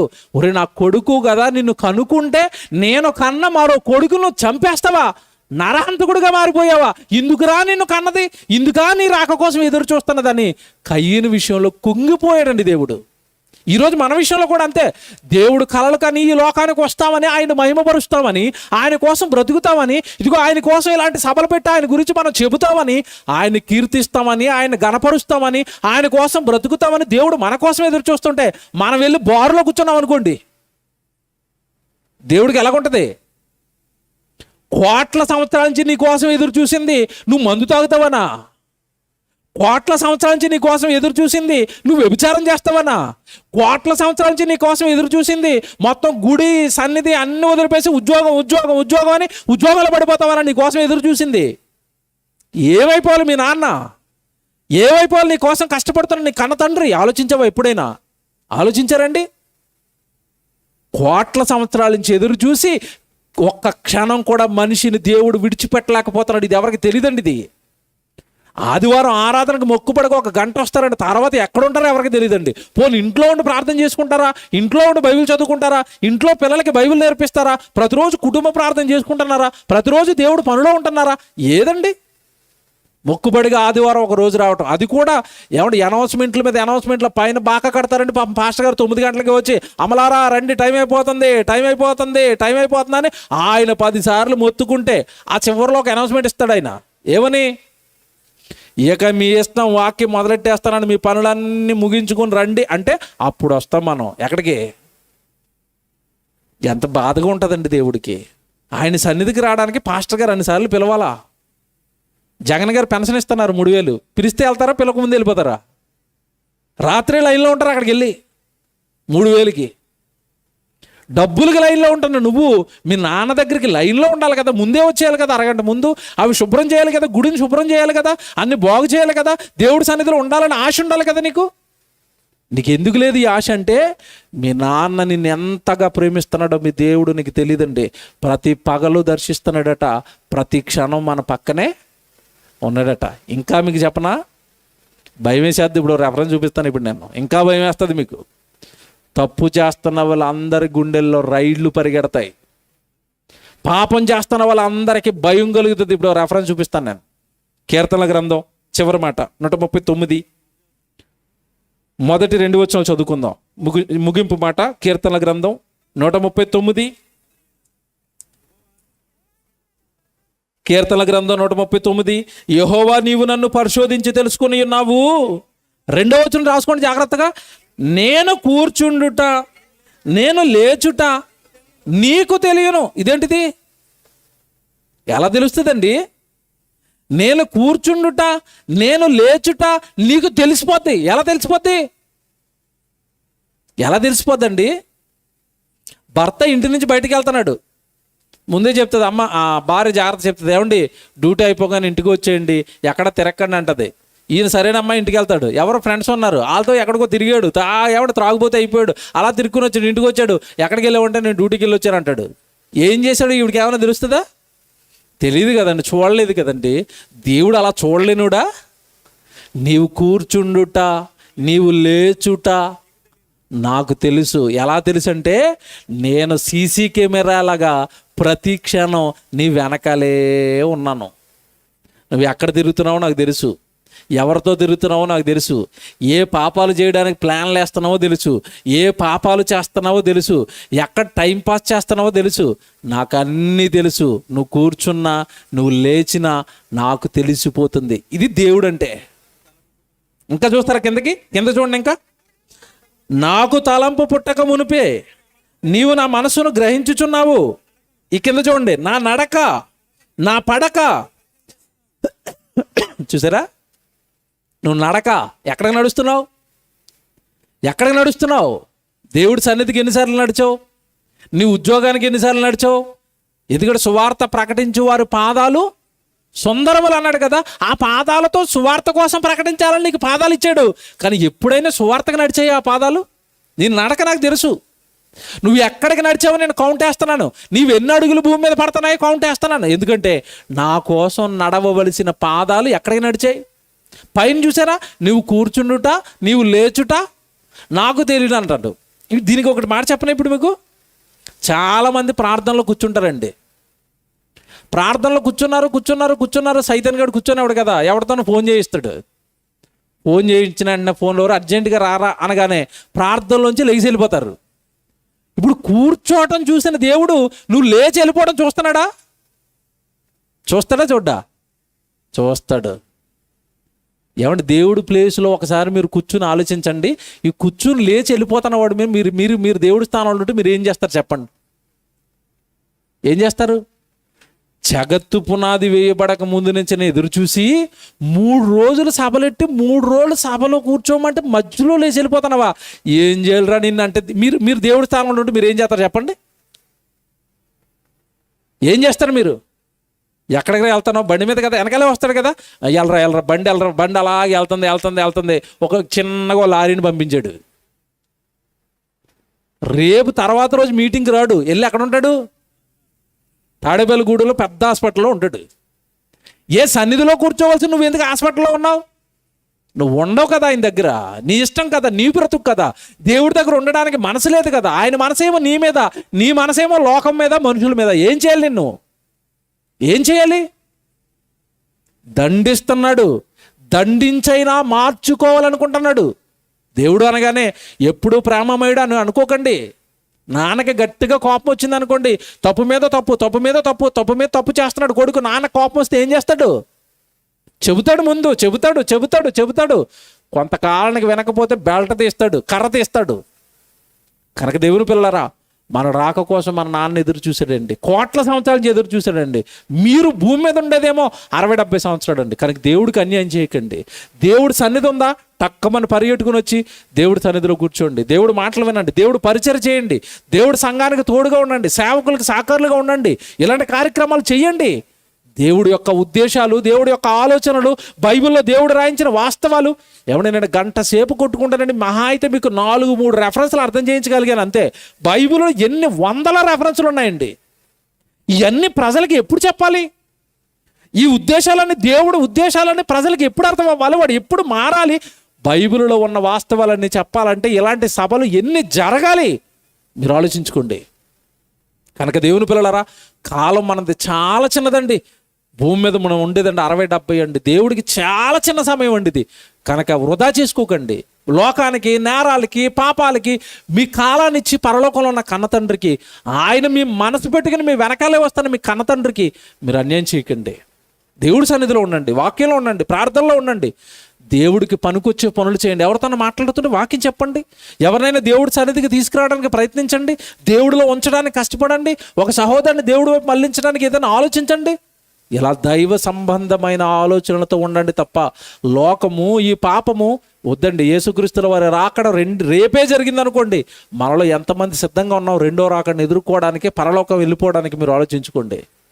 కనుక దేవుని పిల్లలారా, వాక్యానికి లోబడే జీవితాలు మనం జీవించి బ్రతుకుతాం.